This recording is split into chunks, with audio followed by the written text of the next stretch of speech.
మగవారి కంటే ఆడవారే పెళ్లి తర్వాత జీవితాన్ని నష్టపోతున్న వారు అధికంగా ఉంటున్నారు. పెళ్లి తర్వాత ప్రతి ఒక్కరూ సర్దుకుపో అమ్మా అని అమ్మాయిలకే చెబుతూ ఉంటారు. అలాగే వివాహ బంధం విఫలమైతే కాపురం నిలబెట్టుకోలేకపోయింది అనే మాట కూడా అంటారు. అయితే అసలు వైఫల్యం వరకు ఎందుకు వెళుతుంది? పెళ్లి తర్వాత మహిళల జీవితాన్ని దెబ్బతీసే అంశాలు ఏమిటి? అవి ఇప్పుడు మనం తెలుసుకుందాం. పెళ్లి అనేది మగ ఇద్దరికి సంబంధించిన విషయం. ఇద్దరు వ్యక్తులు ఒక జంటగా మారిన తర్వాత, భార్యాభర్తలు అయిన తర్వాత వారి మధ్య ప్రేమ మాత్రమే కాకుండా చాలా విషయాలు ఉంటాయి. భార్యాభర్తల వరకు వస్తే వారి బంధం బాగానే ఉంటుంది. పెళ్లి చేసుకుని కుటుంబాన్ని వదిలి భర్తతో అత్తింటికి చేరిన అమ్మాయితో అత్తింటి కుటుంబ సభ్యులు ఆరోగ్యకరమైన రిలేషన్షిప్ను మెయింటైన్ చేస్తే అంతా బాగానే ఉంటుంది. కానీ చాలామంది అమ్మాయిల జీవితాల్లో ప్రేమ, గౌరవం రెండూ లోపిస్తాయి.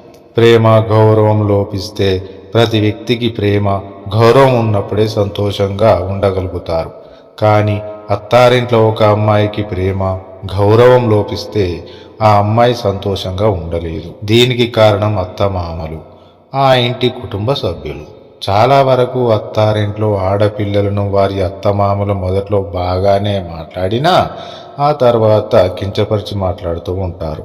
ఇక అమ్మాయిలలో ఏదైనా లోపం ఉంటే మాత్రం అదే విషయాన్ని ప్రతిసారి ప్రస్తావించి ఆమెను మానసిక క్షోభకు గురి చేస్తూ ఉంటారు. తోటి కోడళ్ళు చాలా ఇళ్లలో తోటి కోడళ్ళ వల్ల ఖచ్చితంగా ఒక కోడలు బాధితురాలిగా మారుతుంది.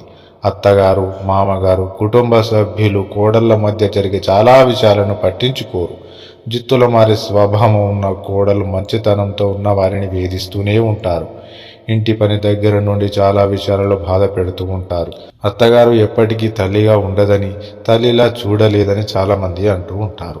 నిజానికి అత్తగారి విషయంలో అమ్మాయిలకు మనసులో ఒక నెగిటివ్ ఫీలింగ్ ఏర్పడటానికి కారణం కూడా అత్తగారి ప్రవర్తనే.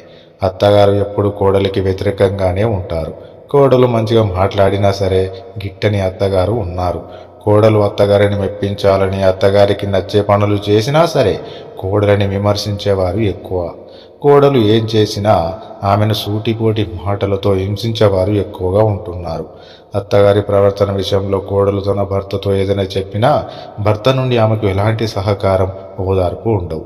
ఇలా ఉన్నప్పుడు కోడలు మానసికంగా దెబ్బతింటుంది. మనసులోనే ఆమె చాలా బాధలోకి వెళ్తుంది. చాలామంది అమ్మాయిలు పెళ్లి తర్వాత భర్త చేసే ద్రోహానికి బలి అవుతూ ఉంటారు.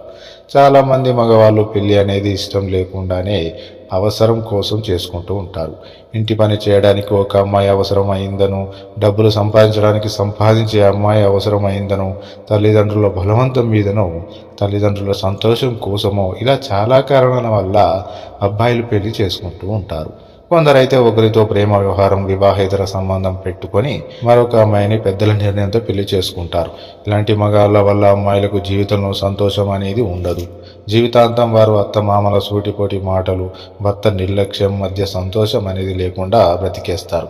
ఇన్ని కారణాల వల్ల అమ్మాయిల జీవితాలు గందరగోళంలో పడి నాశనం అవుతున్నాయి.